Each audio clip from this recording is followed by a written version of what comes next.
প্ৰধানমন্ত্ৰী মোদীক সাক্ষাৎ মুখ্যমন্ত্ৰী হিমন্ত বিশ্ব শৰ্মাৰ পিএমৰ পৰা ললে এডভান্টেজ আসামৰ পৰামৰ্শ এডভান্টেজ আসামত অংশ লব প্ৰধানমন্ত্ৰীয়ে বিত্ত পেট্ৰলিয়াম ডনাৰ মন্ত্ৰীকো সাক্ষাৎ ইউৰিয়া প্ৰকল্পৰ বাবে পিএম বিত্তমন্ত্ৰীক ধন্যবাদ আগন্তুক 25-26 ফেব্ৰুৱাৰীত গুৱাহাটীত অনুষ্ঠিত হ'বলগীয়া বহু প্ৰত্যাশিত এডভান্টেজ আসামৰ দ্বিতীয় সংস্কৰণৰ বাবে প্ৰধানমন্ত্ৰী নৰেন্দ্ৰ মোদীৰ পৰা কেতবোৰ দিহা পৰামৰ্শ ললে মুখ্যমন্ত্ৰী হিমন্ত বিশ্ব শৰ্মাই লগতে 2025-26 বৰ্ষৰ বাজেটত নামৰূপৰ ইউৰিয়া প্ৰকল্প সংযোজন কৰাত প্ৰধানমন্ত্ৰীক ধন্যবাদ জনাই মুখ্যমন্ত্ৰীগৰাকীয়ে এডভান্টেজ মাজত 21 দিন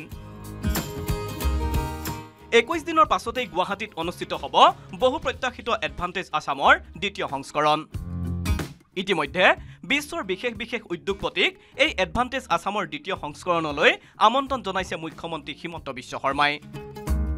25-26 ফেব্ৰুৱাৰীত অনুষ্ঠিত হ'বলগীয়া এডভান্টেজ আসামৰ দ্বিতীয় সংস্কৰণ সুচাৰুৰূপে অনুষ্ঠিত কৰিবলৈ সোমবাৰে কেতবোৰ দিহা পৰামৰ্শ ল'বলৈ মুখ্যমন্ত্ৰীয়ে সাক্ষাৎ কৰে প্ৰধানমন্ত্ৰী নৰেন্দ্ৰ মোদীক সংসদ ভৱনত প্ৰধানমন্ত্ৰীক সাক্ষাৎ কৰি ললে দিহা পৰামৰ্শ লগতে প্ৰধানমন্ত্ৰী মোদীক নামৰূপত ইউৰিয়া প্ৰকল্পৰ কথা 2025-26ৰ বাজেটত উল্লেখ কৰাৰ বাবে মুখ্যমন্ত্ৰীয়ে জনাই ধন্যবাদ উল্লেখযোগ্য যে এডভান্টেজ আসামৰ দ্বিতীয় সংস্কৰণত মুখ্য অতিথি হিচাপে উপস্থিত থাকিব প্ৰধানমন্ত্ৰী মোদী সোমবাৰে মুখ্যমন্ত্ৰীয়ে বিত্তমন্ত্ৰী নিৰ্মলা সীতাৰমণ পেট্ৰলিয়াম মন্ত্ৰী হৰদীপ সিং পুৰী ডনাৰ মন্ত্ৰী জ্যোতিৰাদিত্য সিন্ধিয়াকো